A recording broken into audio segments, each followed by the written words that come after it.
महाशिवरात्रि का पर्व क्यों मनाया जाता है?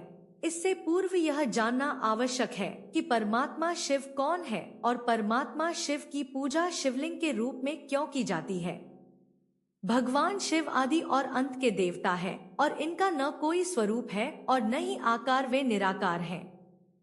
आदि और अंत न होने से लिंग को शिव का निराकार रूप माना जाता है, जबकि उनके साकार रूप में उन्हें भगवान शंकर मानकर पूजा जाता है।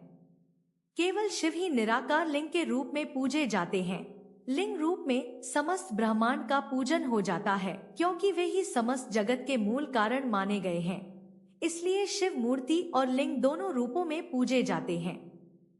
शिव का अर्थ है परम कल्याणकारी और लिंग का अर्थ है सृजन। शिव के वास्तविक स्वरूप से अवगत होकर जागृत शिवलिंग का अर्थ होता है प्रमाण।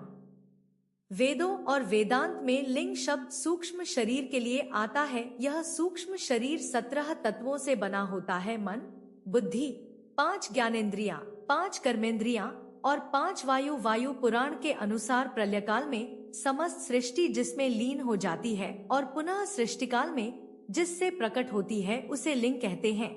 इस प्रकार विश्व की संपूर्ण ऊर्जा ही लिंग की प्रतीक है। जब समुद्र मंथन के समय सभी देवता अमृत के आकांक्षी थे, लेकिन भगवान शिव के हिस्से में भयंकर हलाहल विष आया। उन्होंने बड़ी सहजता से सारे संसार को समाप्त करने में सक्षम उस विष को अपने कंठ में धारण किया तथा नीलकंठ कहलाए। समुद्र मंथन के समय निकला विष ग्रहण करने के कारण भगवान शिव के शरीर का दाह बढ़ गया। उस दाह के शमन के लिए शिवलिंग पर जल चढ़ाने की परंपरा प्रारंभ हुई, जो आज भी चली आ रही है। वास्तव में शिवलिंग निराकार परमात्मा के रूप का हम कोई भी देवी देवता या धर्मात्मा महात्मा के जन्म को रात्रि से संबंध नहीं जोड़ते। श्री कृष्ण जी का जन्म रात्रि 12 बजे मनाते हैं, फिर भी जन्म रात्रि शब्द का प्रयोग नहीं करते। परंतु इस रात्रि को शिव रात्रि क्यों कहा गया है और हम क्यों मनाते हैं? क्या इस दिन शिव जी का जन्म होता है या अवतार लेते हैं या अवतरण होता है? वास्तव में रात्रि का अर्थ अज्ञानता से है। अज्ञान रूपी घोर रात्रि जब धरती पर पापाचार, अत्याचार, दुराचार फैलता है, तब भक्त आत्माएं दुखी त्राही त्राही होकर परमात्मा का आवाहन करती है। हे पतित पावन आओ, हमें दुहक से छुड़ाओ। तब परमपिता परमात्मा शिव जी का इस धरती पर अवतरण होता है। इसलिए परमात्मा की महिमा गाते हुए कहते हैं, ज्ञान सूर्य प्रगट्या अज्ञान अंधेर विनाश हुआ।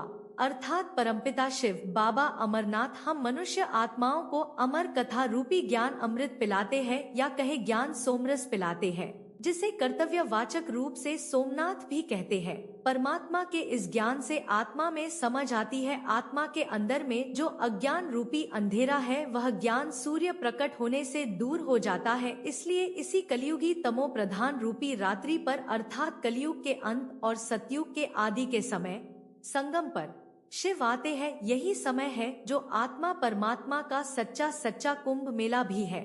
आत्मा और परमात्मा का मिलन, परमात्मा कुंभ अर्थात ज्ञान रूपी कलश की बरसात हम आत्माओं के ऊपर करते हैं।